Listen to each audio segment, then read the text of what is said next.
అక్కడ కనబడుతున్నారు కదా జనాలు, మేము అటు నుంచి వస్తే వెళ్ళిపోమన్నారు, కానీ మనం పైరెట్స్ అని వాళ్ళకి తెలియదు, మనం ఎటువంటి తోటి వచ్చేద్దాం. వాళ్ళు మనల్ని వద్దంటే మనం ఈ గోడ దూకేసి వచ్చేసాం, ఎందుకంటే మనం పైరెట్స్ కదా. సో మనం ఇప్పుడు ఇక్కడ ఆచితూచి అడుగులు వేయాలి. చూసారు కదా ఇది ఎలా స్లోప్ ఉందో, ఏమన్నా అయితే చచ్చిపోతాం అందరం. తొందరగా వెళ్దాం. ఆపు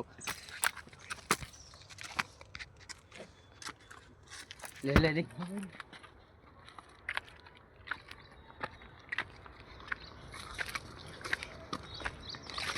స్పీడప్ గాయ్, స్పీడప్.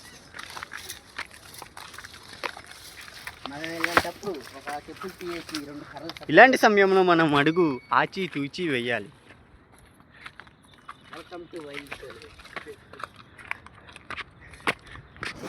చాలా మంది ఇస్తున్నారు. ఇందులో కనబడుతుంది కదా మీకు, అందులో ఉన్న పాముని ఈరోజు మనం తినబోతున్నాం. అది నాకు తెలుసు, అది కొంచెం టేస్టీగా ఉండదు, కానీ మనం ఈరోజు ప్రాణాలతో ఉండాలంటే మనం దాన్ని తినాల్సిందే, తప్పదు. ఎందుకంటే ఈ అడవిలో మనం ఇరుక్కుపోయాం కాబట్టి.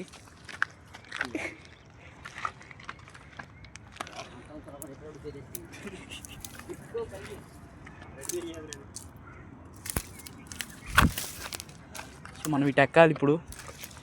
ఇక్కడ చాలా ప్రమాదకర జంతువులు ఉండే అవకాశం ఉంది. ఈ కొండకి వేల సంవత్సరాల చరిత్ర ఉందన్నమాట, ఎందుకంటే ఇది కొండ కాబట్టి.